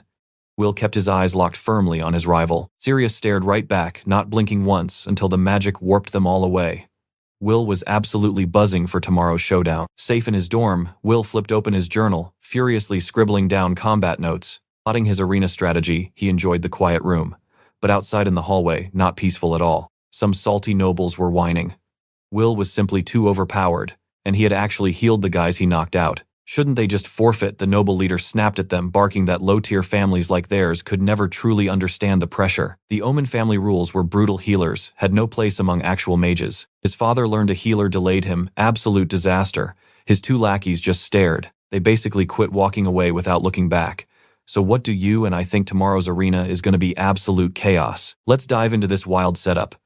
Ulpus is fuming, plotting to ruin Will without using a single spell. Meanwhile, our boy Will is just chilling and studying until a sudden knock hits his door. Way too late for friendly visits. Will senses the bad vibes immediately. Surprise, it's Ulpus. Flashing a fake smile, this guy says good evening and awkwardly asks if the moon looks pretty tonight. Will skips the small talk. What is the plan here? The snobby noble claims he just wants peace. With disturbing honesty, he admits he absolutely despises healers, bragging about his secret plots to get Will kicked out of the Magic Academy for good. Will already countered most of those traps and sighs that he is completely sick of these games. The demand is simple: pack up and leave Schwarz. Will respects the bluntness but seriously wonders why this guy is trying so hard to ruin his life. Alpus scoffs, claiming he needs literally zero reasons to treat any healer like garbage. His own elite family does it too. Any omen born a healer gets exiled to the boondocks. Even his older brother got dumped there laughing while people mocked him. To Alpus, mighty mages and pathetic healers are just completely different breeds. Will calmly notes that those are some seriously toxic traditions for a prestigious family. Alpus nods proudly. And that is exactly why Will needs to scram. This academy is not for healers. Now, pay close attention because this gets dark. Will asks if he expects a yes. Alpus smirks. He will force a yes, mentioning Will has a family to protect. His creepy servants did their homework, discovering Will actually grew up with his younger sister out in some distant village. He mocks that Will must miss her. If Alpus gives the order, who knows what tragedy might strike her, leaving that nasty threat hanging. The noble steps right up and asks if Will is convinced. Will just nods, yes. Alpus orders him to pack his bags immediately. But suddenly a hand clamps tightly around the snob's throat. Will slams him back, twisting that arm into a totally impossible angle. Panicking, Alpus begs him to stop before his fragile little arm snaps completely in half. Will coldly says his decision is final. Snap! Alpus drops to the floor, gasping for air, whining in total agony. He stammers that if he shows up broken, the academy will riot, and his powerful dad will go absolutely crazy. Will just smiles, says no problem, and heals the arm. Alpus looks up confused and relieved for exactly 1 second, right before Will snaps it again. Healing magic as a torture tool. Brilliant. Will promises to keep healing and breaking that arm over and over until the noble practically begs to be spared. Sobbing, Alpus finally begs. Will drops the arm and speaks calmly. Targeting him is one thing, he can take a joke. But dragging his little sister into this, that flips a switch he can never turn off. I know what you are thinking. This guy is terrifying. Will warns him to apologize sincerely while he is only breaking his spirit, not his body. Traumatized, Alpus curls up on the floor, brain completely short-circuiting. He just realized Will is a total demon wearing a healer's mask. He regrets ever picking this fight. Messing with this guy clearly brings a punishment way worse than death. Night finally passes. Our scary protagonist reminds a broken Alpus to remember their little chat, never try laying a single finger on him ever again. Stretching out, Will happily decides that face-slapping a noble was actually pretty refreshing. Now it is time for some well-deserved beauty sleep before tomorrow's chaos. Fast forward a few hours, and the main tournament starts. Will chills in the stands, taking it all in. Bod and Veronica grab seats nearby. Will scopes out the arena, knowing the last 4 survivors from the crazy preliminaries are about to throw down in wild one-on-one matches. Still, he honestly cannot believe she actually survived. He turns around, and boom, Erica is standing right there in front of him. He brags about building massive walls of fire, surviving the chaos without directly fighting anyone. Will thinks about it. The offensive mages ran away early, but a pure defense strategy shouldn't have kept her alive. Erica flashes a cute smile, teasing that, since they are besties, he better go easy on her. Will shuts that down instantly. Fired up, she yells that she cleared the exams alone and is absolutely gunning for the top rank today. The professor shouts to begin, no hesitation. Erica charges up a nasty fire spell and blasts it straight at Will's face. He tanks it with his bare arms, assuming it is just normal fire. Basic burns like that, he can out-heal them in his sleep. Honestly, he feels a little bad for Erica, knowing he is going to have to strike back hard. Wait a second. Something is definitely wrong with this heat. Erica hurls another massive fireball his way, grinning and shouting that she is just getting started. Will leaps to the side, suddenly realizing the flames from her first attack are still burning his skin. This is Erica's unique skill, freakishly persistent fire. The raw damage is average, but taking multiple hits will definitely outpace his crazy healing powers. You and I just discovered the twist here. He assumed those defensive walls came from a magic item. Nope, that was purely Erica's own stubborn power. Now he gets why her barriers were literally unbreakable. Honestly, that stubborn fire matches her crazy personality perfectly. Naturally, the arena crowd goes absolutely wild. Alright, stick with me, we're diving into a wild matchup. The crowd goes crazy, swearing she'll crush our healer. Erica doubts herself for a second but shakes it off. She cleared the prelims after all. She straight up tells him to give up. Will he just casually heals his own hand. Says he's ready to counterattack. Erica fires up another spell to finish this, but Will just grins. If her flames won't go out, he'll literally use them. She stares in pure shock as fire coats his fists. He steps forward. Instantly, she throws her hands up and surrenders. She drops to her knees. Will wins, but he sighs. Even with a victory, healers get zero respect here. The crowd instantly turns on, Erica screaming at her for yielding like a coward. She glares back. They were just cheering for her 5 seconds ago. Still, she apologizes. Will gently helps her up. He tells her not to stress she fought hard, and totally has a shot at passing. Her eyes sparkle. But then Professor Bode creeps up behind her, ruining the vibe. He calls healers absolute worthless trash, and surrendering to trash makes her even worse. He barks at her to get out. Will steps in. Isn't that out of line for a teacher, Professor Bode sneers. He is the battlefield supervisor. If students are this pathetic. He trails off, already turning his back and walking away before finishing the insult. He just tosses over his shoulder that only one person is actually advancing today. Suddenly, Sirius drops in behind Will. Will blinks. When did he even get there? This guy's got a big mouth too. Will asks if he agrees with Professor Bode. Sirius nods. In this world, raw strength is everything. The professor is right, because he's strong. Will gets it. But then Sirius drops a curveball. He doesn't think Will is weak. He hopes Will proves him right. Will stares back, dead serious. Sirius Blue Note. The legend. Now, pay attention here. In his past life, Will knew this guy. An absurdly broken offensive mage from the freezing north. His wind literally erased everything in its path. Total destruction. But back then, in their final showdown, Will was the one who took the win. Will sighs. Looking at Professor Bode's toxic attitude, he won't get an ounce of respect here unless he absolutely dominates, so he's gonna win. Sirius smirks.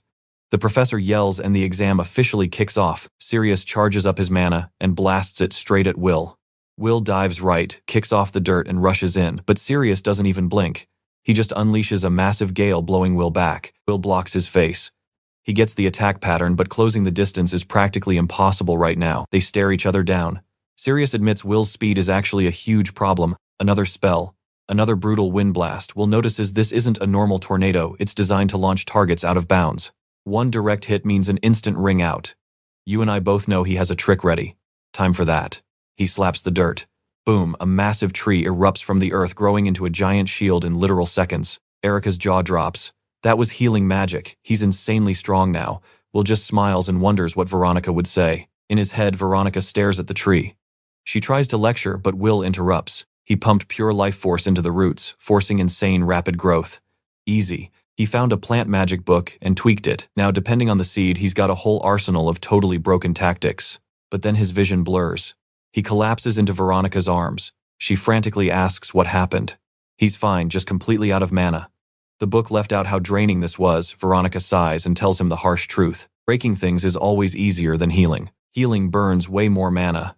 Trying to create stuff with it, terribly inefficient compared to basic attack spells. Will gets it. He has to be smart. With zero talent for standard attacks, he just had to push way past his limits. Back to reality, Sirius lifts a hand. Vicious wind blades cleanly slice the giant tree in half. Will watches closely, decoding his moves. A blowback tornado. Blasts that explode sideways. Sharp blades meant for massive obstacles. Get close, tornado. Perfect defense with literally zero blind spots. Classic top-tier student stuff. But Will is done playing nice. He wants to be stronger. He launches himself at Sirius. Sirius mocks him. Try 100 times, you'll never touch me. Will gets blasted backward again. Will is smiling. Sirius is totally confused. Then bam, a tree uppercuts him right in the shoulder. Sirius is stunned. And trust me, you will love Will's trick. The tornado leaves the underground wide open. Roots tunnel through the dirt, spreading everywhere. Sirius glares ahead, gripping his busted shoulder. Stick with me here. Will asks why he even cares about Professor Bode. They seem like total opposites. Sirius admits Bode is strong and trains him. Will scoffs, saying a guy like him wouldn't need help. Sure, his family is famous, but Sirius reveals the harsh truth. In his house, pure magical talent is everything. The absolute strongest takes over, making everyone else a bitter rival. His own dad never even taught him magic. Will finally gets it. Sirius follows the professor because it is a straight shot to leveling up his power. He flat out asks if they are done because his shoulder is absolutely screaming. That casual tone catches everyone completely off guard. Will just smiles as a massive wind dragon forms behind Sirius. Sirius vows to handle this, blasting the dragon right at our boy. Will instantly senses the deadly threat. He has been thinking about this lately. Attack mages always pull their punches during simple training matches, so he pushes himself to go all out. Talent, rich families, or sad backstories don't automatically make you a winner. Everyone has their own baggage, which is exactly why he wants to crush Sirius right now. Sirius looks confused. Will says he was just thinking out loud. Time for his ultimate seed. Giant vines erupt right in front of him. Watch closely. Leaves unfold instantly as Will summons Yggdrasil the World Tree using all of his power. Usually this takes forever to grow. Forcing it like this drains a crazy amount of magic compared to normal plants, but the magic he pours in equals pure destruction. The massive tree charges straight into the roaring dragon. The dragon tears the tree clean in half and keeps rushing forward. Sirius sighs watching shattered branches fly glowing in the bright sun. Sirius is totally lost. How is it still in one piece? Will smirks. This plant has absolutely insane vitality. Even one tiny broken branch can keep growing without ever stopping. While Sirius spawned that dragon, his guard completely dropped. The World Tree didn't miss. Yggdrasil slams right into him, a dead-on hit. Sirius hits the dirt hard. Will points a blade right at his face. Sirius admits defeat, and the loudspeaker blasts. Will is the winner. The whole crowd loses their minds. A healer just beats Sirius in a direct duel. Maybe he is strong. Sirius stares at the floor, sighing heavily. Will offers a hand, saying it was a close match. Exactly as expected from a genius. Sirius mutters that it still was not enough. Will is confused. That was a truly legendary fight, right? Before he can even speak, Professor Bode teleports in and strikes Sirius with raw lightning. The kid slams into the dirt. Bode kicks the heavy branches away, grabs the boy, and harshly tells him he failed. Back to the training room. The crowd whispers about his brutally harsh methods. Bode glares at the stands, yelling that the same applies to every idiot watching. He refuses to accept a healer getting first place. Pure silence. Will thinks this is completely insane. Will won, sure, but Sirius wasn't weak at all. It was a solid fight, but before he finishes, Bode completely cuts him off. He tells Will to literally keep his mouth shut. Babbling about a good match or future potential is trash. Here is a brutal truth we both know. On a real battlefield, only power matters. Losers get treated like trash and die. Simple as that. Will watches Bode abuse his own student, then finally speaks his actual mind. He beats Sirius, proving his worth. Healers aren't weak, but Bode replies that this basic strength means absolutely nothing here. Flashback time. A younger Bode and his classmates aggressively pinned Will right against a stone wall. Will argued that healers don't fight, but they keep everyone alive. It's a role division, and without teamwork, humanity is basically doomed to perish. Bode stays quiet for a second, then snaps back. His students fought on the front lines to buy time for escaping, but those running cowards were slaughtered by weak little monsters while they desperately tried to flee. The brave students who stayed behind died for literally nothing. The useless healers couldn't even reach the battlefield, much less save a single life. For trash like them, Sirius died. Bode clenches his fist, tears welling up in his extremely furious eyes. Will actually agrees. Bode is completely right about that. Being weak means you're utterly useless when it really matters most. But in an era where the monsters keep leveling up, the strong guys absolutely cannot afford to be selfish anymore. Clenching his fist, Will declares that guys with nothing must get stronger. Then he drops the ultimate challenge. If he beats Bode, will he get recognized? Bode flashes a crazy smile. He announces that since a match is declared, all the weaklings better step aside. Let that sink in. Bode won't admit out loud that he secretly wants a real fight, but Will makes it crystal clear the selection rules are his now. The terrified presenter just stares at him. Stick with me here. Will nodded, the announcer sighed, and the special match began. Bode versus Will. Bode cracked his knuckles. He warned Will he was about to prove just how pathetic his level really was. Will knew his magic was completely tapped out. This was his strongest opponent yet. Winning normally, zero chance. He had to heal up first if he wanted to survive this, but Bode was already right there, mocking his speed. Boom, a massive purple bolt lit up Will's face, striking him with absolutely devastating force. Bode stood there casually listing the 3 reasons his victory was guaranteed. Distance to crush the enemy's speed to stop any reaction, and raw power for a one-hit finish. Game over. No counterattack possible. Then, looking bored, he laughed that Will probably could not even hear him talk anymore. Will smirked, asking where that finishing blow went. He was still standing. He already knew about Bode's lightning. To survive, he had to force that electric current far away from his vital organs. If your brain gets fried, healing magic is useless. So he literally created a blood circuit to conduct the electricity out of his system fast. Routing the shock through his arm and out his leg totally nerfed the damage. He could take this. Pay attention, here comes the counter. But Bode just scoffed. He knew Will was barely hanging on, looking completely wrecked. Will triggered his physical enhancement, but his mana instantly hit 0. Just like that, his entire body locked up. He could not muster an ounce of strength. Bode smiled, explaining the absolute rule. The purple bolt paralyzes you completely. But Will somehow moved anyway, warning him that was a huge problem. Bode just kept smiling. He laughed, realizing Will had actually been doing pretty fine a second ago. Zap, another heavy bolt nailed him. Up in the stands, Erica cried, clutching her hands tightly. Will cursed his luck. Bode was a genuine monster. That unique magic was flawless. The arrogance totally made sense. But against all odds, Will forced himself up. He wanted this win. He declared this was his absolute final seed and spell.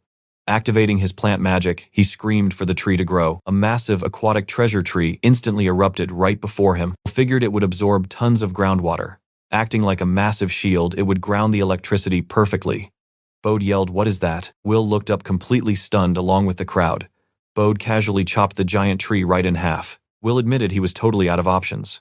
Bode stepped closer, flashing a super mocking smile, and asked if that pathetic shield was his grand finale. But suddenly he noticed something strange growing beside the shattered tree. Weird mushrooms were rapidly sprouting all over the split wood. "What is this?" Bode muttered.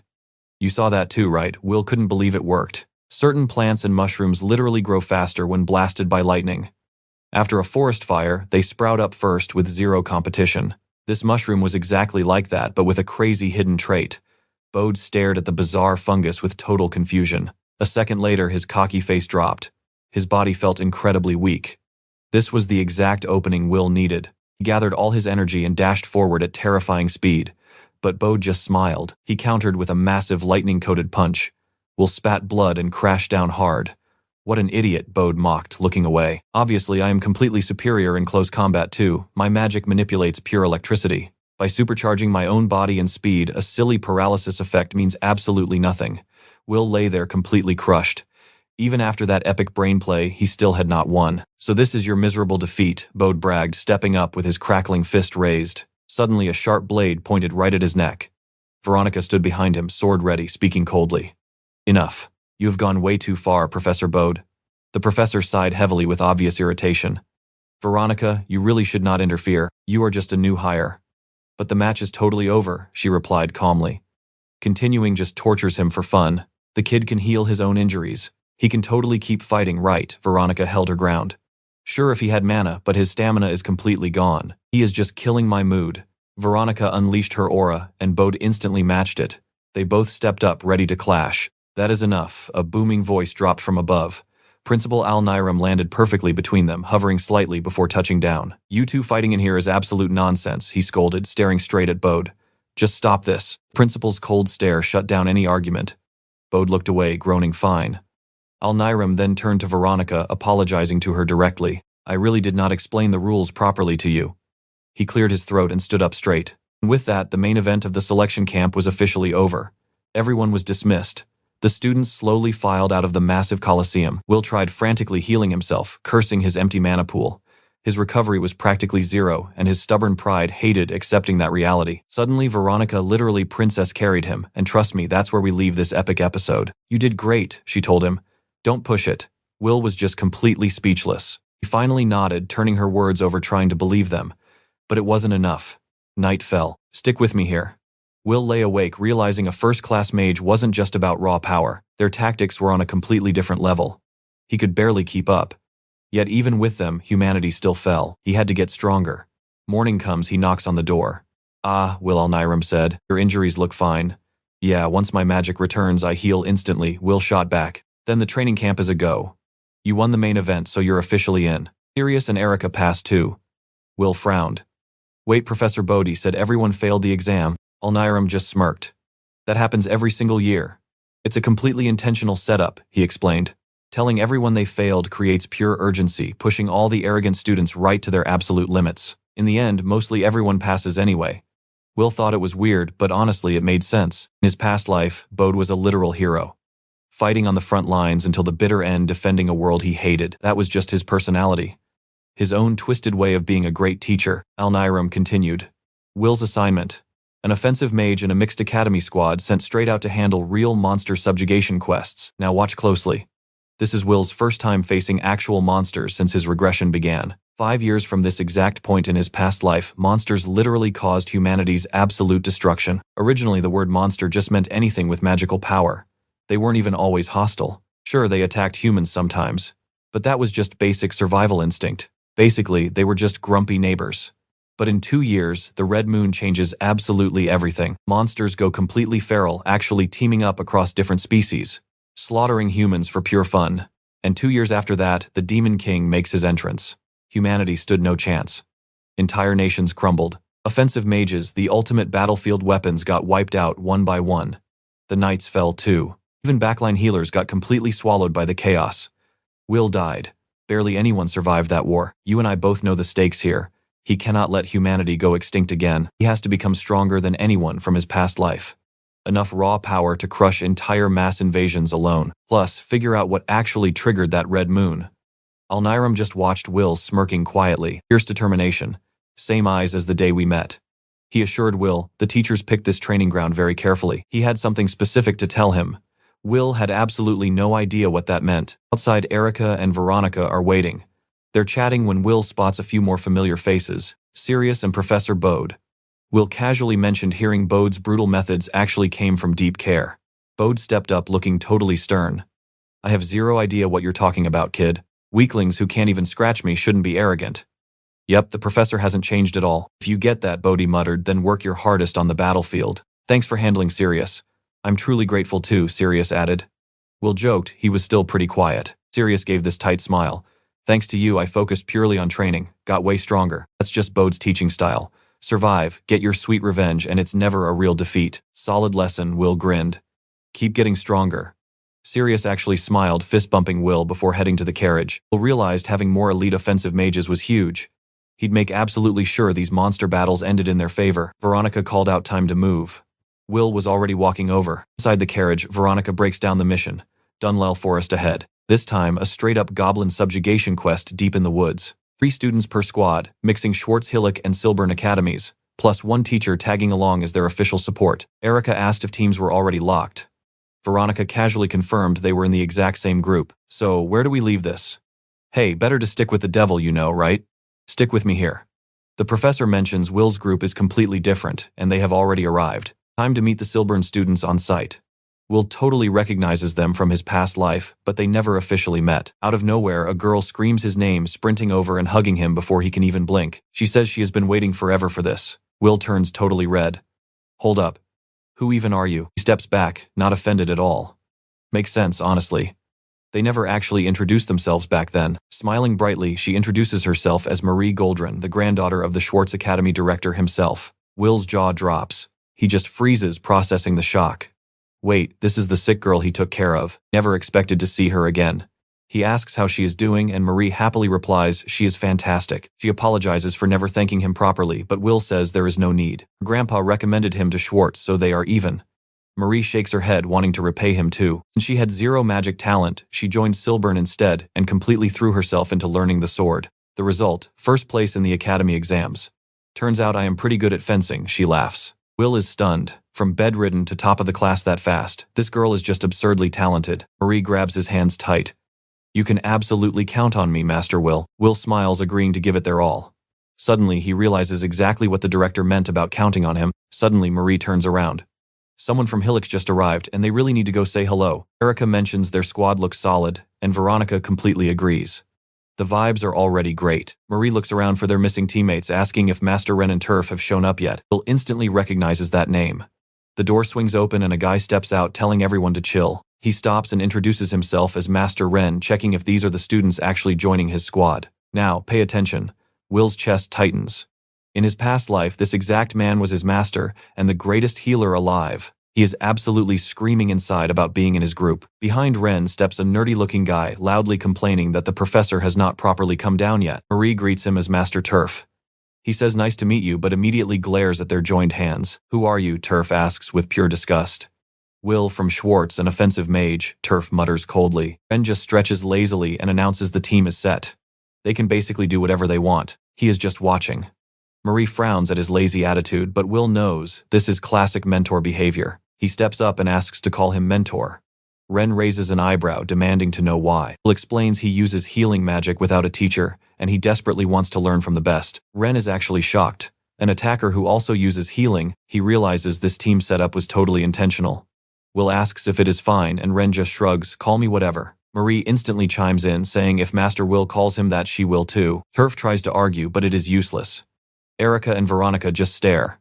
This squad is already way too close. Every team gets a cabin base. Meanwhile, the actual goblin territory sits a bit deeper inside the forest. Standard combat rules: healers do not push the front lines. They stay chilling at the base. Marie points out Ren is a healer pushing forward anyway. Ren claims he is the supervisor, so rules are different. They can fight however they want. He will not drag them down. Marie promises to back him up fully. Will totally agrees. Then suddenly the goblins attack. You feel that hype, right? Marie swings her massive sword, blasting enemies with absolutely insane impact. She lands surrounded by a mountain of wrecked goblins. Will watches, remembering that weak, bedridden girl. How did she even get this strong? Her style is pure raw power. She could honestly solo this entire forest. Huge swarm over there, she yells. Ren just calmly crosses his arms. Strong but super exposed. She is great at charging but awful when surrounded. Go cover her back. Will nods, hype to finally fight real monsters. Suddenly, a goblin charges straight at Marie. These goblins are dangerously strong. Relax your shoulders, Ren commands. Will agrees. Trust me, we are just getting started. Alright, stick with me, we're diving right back in. Ren notices everything, so he pops a magic circle, a physical buff, and charges. He leaps right through the monster pack, slashing his sword and guarding Marie's back without even breaking a sweat. You can count on me, he tells her. Marie instantly agrees. This is how healing magic fighters battle, Ren calls out. Not bad at all. Will cheers internally. It totally works on these beasts. The knife Professor Veronica gave him packs a way different punch than those standard Alpus blades. Way cleaner, super precise. You're casually mixing explosive power with expert fencing skills, Marie points out. Super impressive stuff. But that's enough for today, Ren casually announces. Time to move. Marie suddenly mentions she feels lighter. Will says it's their mentor. Sure, Ren's healing spells show major warnings for bad injuries, but his actual weapon, pure speed. So crazy subtle that nobody even notices it. That's exactly why non-healers never realize how absolutely broken his skills are. Will asked once. I don't do this to show off, Ren had replied. Getting healed is what matters. Stayed silent. But you and I know the real secret here. The clueless world missed it, but Ren Kaidos is the ultimate healer. Back at the cabin, Ren reviews everything. Great job today, guys. Everyone survived without a scratch, so I barely did anything, Turf jokes. Hey, cooking a solid healing meal is my duty too, Ren replies. You crushed it. That special sauce is amazing, Marie calls the professor, totally incredible. He's no ordinary healer. The guy clearly knows frontline combat. When you patch up that many soldiers in the field, you learn a few things, Ren explains. That explains why the professor practically skips regular classes, Turf points out. Always running into the danger zone. Isn't that super risky, Marie asks. I can run fast, Ren smiles. Just eats quietly. He knows Ren is lying. The guy refuses to run without saving everyone first. Losing his mentor was a totally crushing blow for humanity, not just because his healing was legendary, but because he actually understood real combat. With him around, the entire fate of the world could literally change, but that horrible tragedy was still far away. Will stares into his bowl, finishing up. In this timeline, he absolutely refuses to let his mentor die. As the squad relaxes, shadowy goblins meet an unknown figure. It gifts them the Red Moon's dark power, driving the goblins completely insane. Massive goblin lumbers toward our crew. Next morning, they're back on monster hunting duty. They chat about yesterday's fight, and their combo moves look way better. At this crazy speed, they'll finish the quest by tomorrow. They push forward. Suddenly, Ren freezes. Let's head back. Why? Marie frowns. 0 monsters around. Exactly, the professor nods. Absolute silence. Keep in mind, goblins are usually super territorial creatures. If we get close, they should rush us like yesterday. We hiked miles and found literally nothing. What's going on? Will demands. No clue, but out here, always trust your gut. We fall back today, and once we do, we grab back up. I completely trust Professor Veronica's squad, Marie suggests. Their camp is nearby. Perfect, Ren agrees. Let's go. Will trails behind the fast-moving group.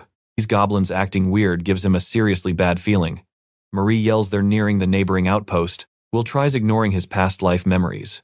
But trust me, what you and I see next wipes his mind completely blank. Erica is lying right there, tied up tight and totally out. Marie charges in to save her without a second thought, but the dirt just crumbles beneath her boots. It's a trap. Her instincts kick in. She yanks out her sword, stabbing it into the dirt wall to stop her fall, hanging on tightly. She screams for the guys to stop.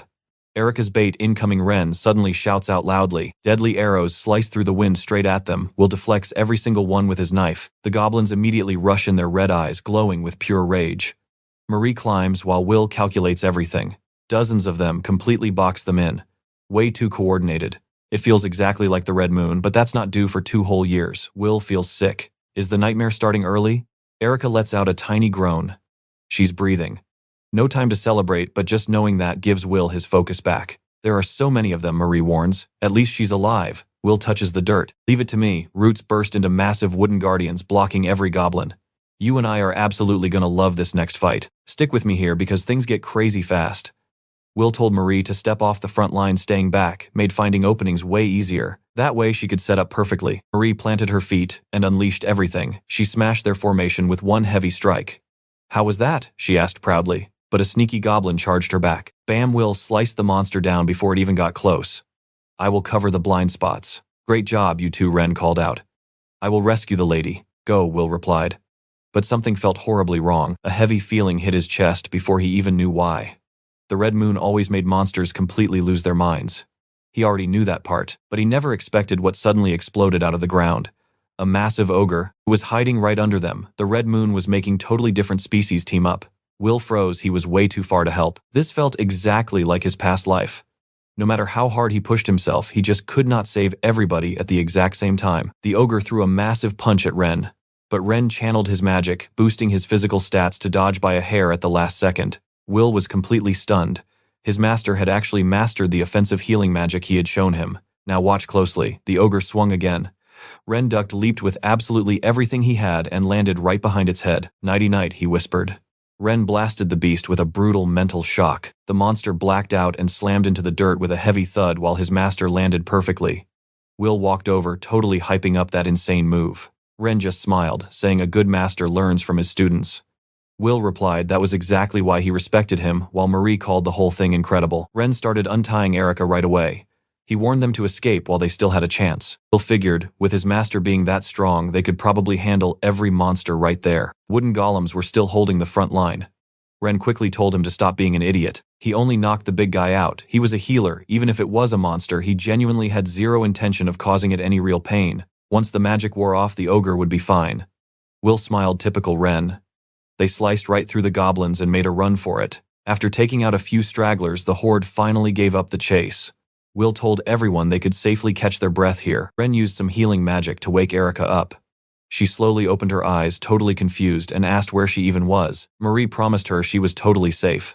Will apologized for rushing her, but he desperately needed to know what went wrong and why she was left alone. Erica grabbed her head, struggling to pull her memories together. She remembered yesterday went great.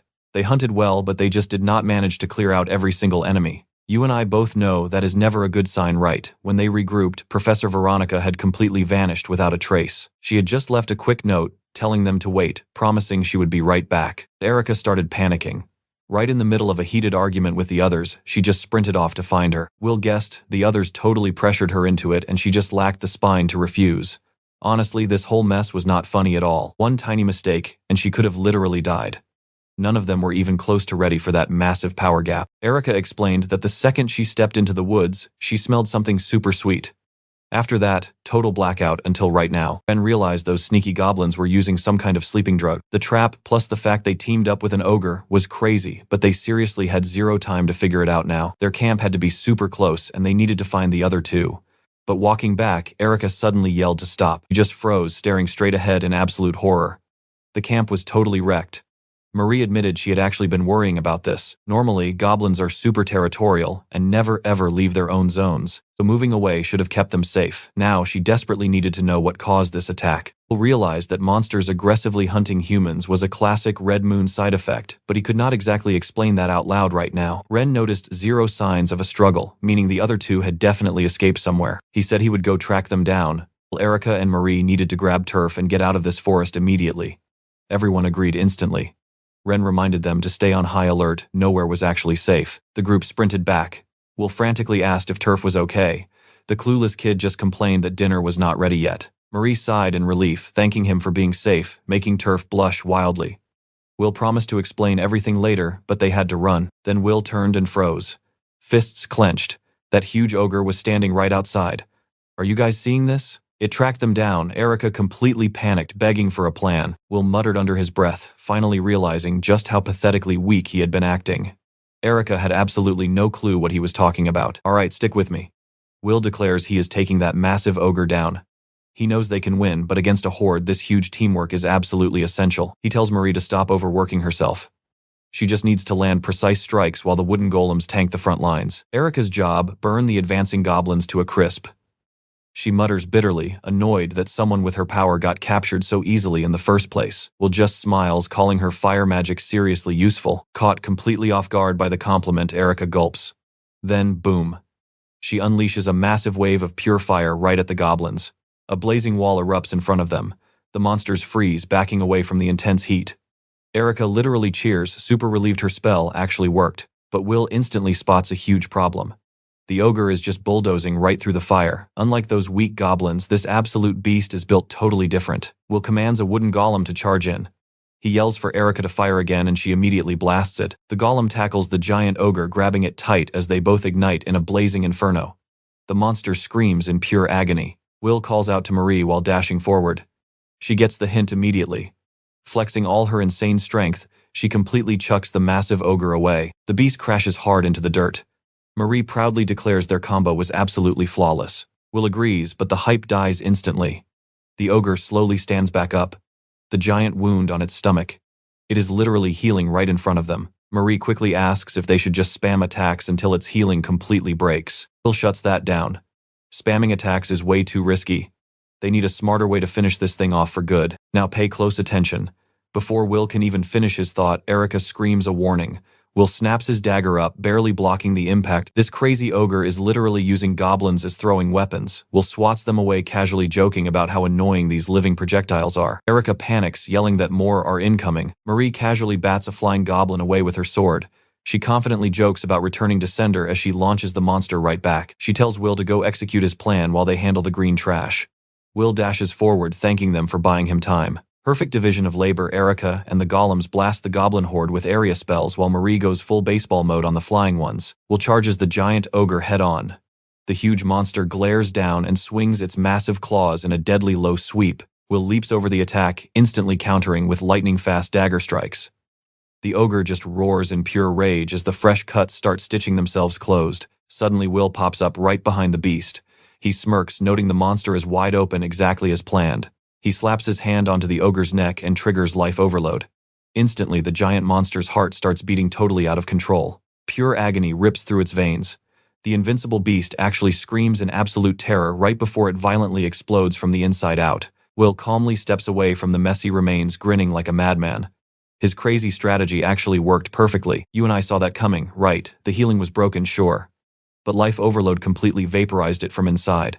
No body left, nothing to regenerate. He casually announces it is just goblin cleanup time now. It ends super fast. Will isolates a single straggler, a head rolls across the dirt, and the battle is officially won. Marie joyfully declares a flawless victory and pulls them both into a huge hug. Will laughs, praising their epic team combo. Honestly, Erika is still standing there totally shocked they actually survived that mess, but Will cuts the party short. The rest of their class is still in terrible danger. Suddenly, a massive gust of wind rips through the trees. Will recognizes that magic instantly.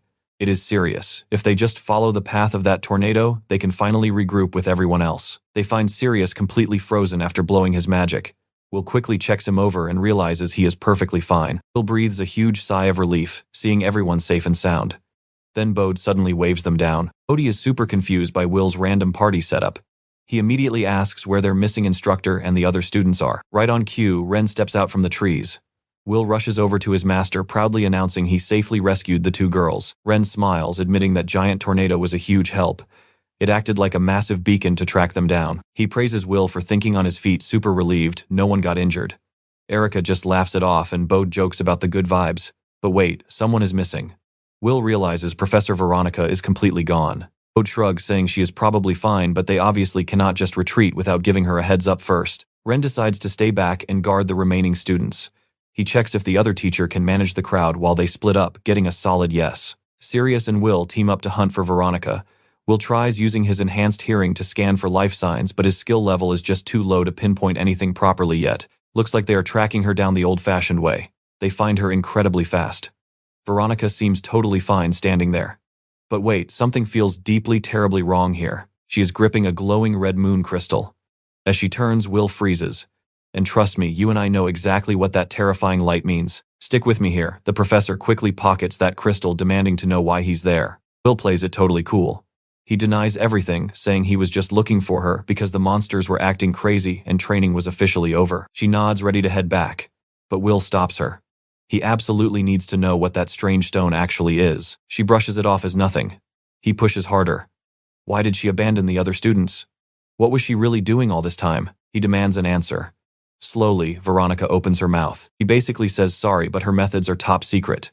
Then she drops a massive hint that he should probably keep his mouth shut. Will sighs, feeling her intense aura spike up. She tells him to relax. She's not the bad guy. He hits a wall. He wants to press further, but he's just way too weak right now.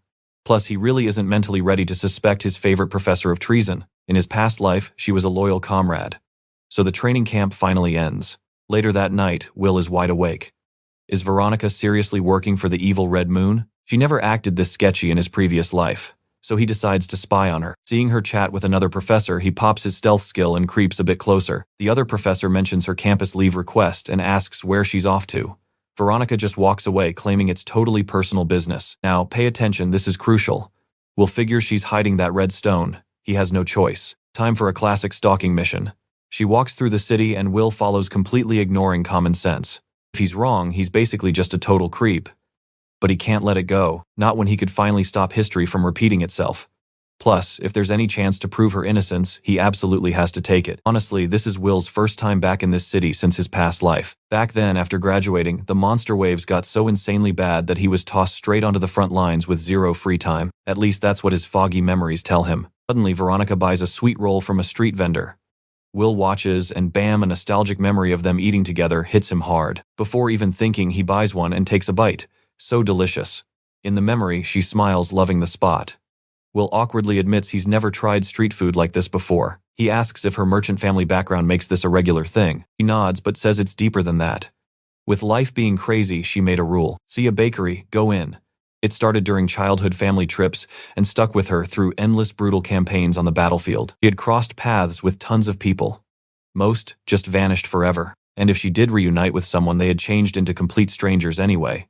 No room for regrets. Never leave joy for tomorrow. Will totally agrees with her logic there. It's exactly why everyone loved her. Back in reality, Will clutches his chest. He let her die last time. You know he won't let that happen again, right? He needs cold, hard facts this time. Veronica ducks into a dark alley. Will trails her, realizes he's being sloppy, and instantly dials his stealth up to max level. Way in the back, she finally stops in front of somebody. The shady figure says they were waiting, apologizes for the sketchy spot, and mentions urgent business. They drop the hood. Time to talk about their prize. Without a word, Veronica pulls out the stone and just hands it over. The dude grabs it with both hands, freezing up before basically vibrating with pure hype. He screams that it's an absolute masterpiece. He always knew she had some serious, crazy talent. Finally, the church's ultimate goal is happening. They're going to bring the Red Moon even closer. Will feels his stomach drop. It all makes sense. The stone, the church, the Red Moon. But shock ruins his focus. His stealth completely shatters. Veronica spots him instantly, sword drawn in a flash. Will is too stunned to dodge. He just screams out her name in panic. She glares at him, totally closed off. So he really did follow her. The creepy guy behind her sighs with fake disappointment, noting he asked her to come alone. He says it's a shame she ruined the deal, hoping they had a new cult member. Veronica coldly shoots back that it was an accident. The guy smirks. Fine, she can handle the intruder herself. Trust me, you're going to want to see how this fight ends. Stick with me here. Will waited. Veronica flat out refused. She was just investigating, okay. She had absolutely zero plans to sacrifice any students. Will apologized, but he practically begged her to explain what the heck was actually going on. Veronica let out a heavy sigh. Her bad. She really should have spilled the beans way sooner. Flashback time. Back in the forest, she sensed something super weird. She stumbled onto a totally berserk monster, and right next to it, a glowing red stone. She told Will about the creepy vibe she got grabbing it. The second she pumped her magic into that rock, it blasted a blinding red light. Enter the creepy mystery guy. He walked up, claiming that finding a talent like hers in the middle of nowhere had to be some higher-up destiny stuff. He blabbered about his mission being worth the trouble. Veronica just wanted his name. Guy said he would love to chat, but rules are rules. If she wanted the truth about the stone, she had to agree to 2 super shady conditions. First, keep the stone glowing to prove her worth. Second, keep her mouth shut while heading to the secret location they gave her. He gave a fake apology for the sketchy test, adding that he really hoped she would join their little secret club, and that is exactly why she came here snooping around. Figuring out the truth was way better than just letting some massive disaster blindside everyone. Will called out the missing pieces in her story. She apologized again, but honestly, Will was just super relieved. Teacher was officially one of the good guys, but suddenly Mystery Man sighed. Her fake interest in his evil order made him super depressed. He tossed the stone aside, whining about how much he hated throwing away a massive talent. Now watch this. Will recognize that flying rock instantly. But before anyone could even blink, the thing lit up like a Christmas tree. Every monster nearby completely lost its mind. Then boom, 8 massive water dragons exploded from the lake. The villain just clapped like a fanboy. Waking up that kind of raw power, super rare even for his elite squad. These beasts were insanely tough. 8 heads total. Will casually offered to take out 4. Hard pass. She shut him down before he even finished talking. Totally not needed. Veronica blurred forward her sword magic, slicing all 8 heads off in one insane strike. Will fanboyed hard, but teacher mode stayed on. Guards were still up. She stared down the beasts. The head slammed into the dirt and then started wiggling, rubbed his eyes. Was he hallucinating? Nope. Veronica confirmed it. Decapitated but still completely alive. What kind of broken cheat skill lets you survive with 0 heads and 0 healing magic? Something was totally off. Suddenly, one headless freak lunged straight for Will. He sidestepped, whipped out his knife and slashed its side. He already knew this monster had ridiculously thick armor. Grabbing the beast, Will yelled that he needed to test a crazy theory. He claimed this one. Veronica nodded but told him not to do anything stupid. Will smirked. 5 seconds max. He turned off his physical limiters and exploded forward with absolute max leg power. You and I thought it was a dragon, right? Will yanked that head with pure gorilla strength. But get this, that wasn't a head, just a slimy tentacle. It was a freaking kraken. Veronica got it instantly. No wonder they didn't die. Those were never heads. That was an octodon. Squishy body, absolute master of disguise. Then the giant squid talked. It praised Will for busting its disguise so fast. Super impressive. The evil order didn't care about combat skills, so it wasn't supposed to kill him. But honestly, it was going rogue right now anyway. The squishy boss introduced himself as Alroot. He promised to crush them both with his own bare tentacles. Will glanced at his teacher. Could she hold off the giant squid? Her crazy sword magic was basically the ultimate hard counter to this squishy thing. Veronica agreed to follow his game plan, but she absolutely hated putting her own student in danger. Will just grabbed her hand. Buffing his stats to the max, he promised he would be right back after squashing Alroot. Just don't die until then. Veronica gave a little smile, calling him a totally reckless kid, and she snapped into combat mode. Fine, but watch your back, kid. That creepy guy definitely had some dirty tricks waiting. Will blinked, surprised. She reminded him nothing was impossible here anymore. Game face on Will charged. Alroot chuckled at Will's crazy speed. Then he tapped his chest. He was just as fast. Will thrust his dagger, but the mage parried perfectly. Will totally didn't see that coming. Alroot smirked, calling the kid a prodigy. Trust me, you and I need to see this duel. They jumped back, resetting. The mage noticed a tiny cut on his face. Annoying, but healable. Watching from afar, Veronica dropped the lore. That redstone leaked a passive mana aura that felt exactly like attack magic. So basically, Alroot was a battle healer. Will demanded to know how he learned combat healing magic. Alroot smirked. He didn't know it. But watching Will fight, stick with me, because you and I are about to see how fast this guy learns. Will realized this was an ancient combat method specifically designed for healers. He wondered just how advanced these guys were. Alroot admitted Will's natural talent was obvious, and honestly he was super jealous. He would absolutely love to meet whoever trained him. He actually offered Will a spot in their cult. Will scoffed, telling the crazy mage he had to be kidding. Join that absolute trash, not in a million lifetimes. Suddenly the healing magic in Will's hands flared blood red. Alroot sighed. What a total shame. He rushed straight at Will, shouting that it was time to die. Will blocked the strike with his dagger, feeling the insane physical power. This cult, that weird redstone mixing healing with attacks, there were way too many missing pieces. He would beat the answers out of this guy. Then maybe he could stop the tragedy. Deflecting the staff, Will spun around and landed a massive kick, sending the mage flying. Alroot caught himself. He admitted he was losing, but bragged the cult had his back. Then he triggered something horrific. Total body corruption. Now watch this next part closely. His arm warped into total nightmare fuel. Alroot laughed, calling it absolute perfection. Will knew instantly this was way beyond basic physical enhancement or normal healing magic. He demanded to know who taught him this. The answer, straight from the cult's teachings. Before the cult, he was just a bored, mindless healer, taking orders from stuck-up magic squads, living the exact same miserable day on repeat. But being a healer gave him a front-row seat. He realized the world was full of scum who didn't deserve saving. The cult gave him true power. Finally, his life had real meaning. He glared, saying he didn't care about his twisted revelations. His actions were straight-up evil. If this kept up, innocent people would die. Alroot just flexed his freakish monster arm and grinned. Everything was perfect. The cult said this was his destiny. He casually launched Will entirely across the alleyway, smashed into the wall, coughing up blood. Alroot slowly approached, ranting that true justice always wins. Because of useless trash, like this guy, Will's little brother, teacher Veronica, and so many others had died. Alroot froze in total shock. How the heck was Will even standing after taking that much raw damage? But Will's aura changed completely. He used his magic and his arm healed back instantly. Alroot's jaw dropped. Fully healed in literally seconds. What kind of insane recovery rate was that? You and I both know what's coming, right? Will promised zero forgiveness. He'd make this guy suffer worse than death. Alroot charged in a panic, yelling he would crush Will before he could heal a single scratch. Will dashed forward, smashing the monster arm with everything he had. The shockwave blew Alroot backward. Will coldly told him to stop whining because this beatdown was only just getting started. Alroot couldn't even process Will's insane speed before a brutal uppercut connected right with his jaw. He launched backward, bounced hard off the alley ceiling and hit the dirt. Lights completely out. Will glanced at the unconscious body. He'd deal with this trash later. Then he checked on teacher Veronica, who was still busy fighting the Kraken. She focused her energy and unleashed an absolutely massive sword slash, using flash magic. The beast split perfectly in half, dropping like giant sushi slices. Veronica noticed Will was already done fighting. That monster had crazy good regeneration, so taking it down took a minute. Will agreed. The Kraken was tough, then immediately turned, grabbed Alroot by the face and slammed him into a wall. Knife against his throat, Will demanded answers right now. Alroot nervously chuckled, begging Will to stop making such a terrifying face. Will ignored him. He had a lot of serious questions to ask. What exactly was this cult, and what did they want? Alroot smirked, saying true believers never snitch. He suddenly jammed his own blade against his neck, pledging his soul to the cult. He shouted a final prayer and slashed his throat. Will froze completely.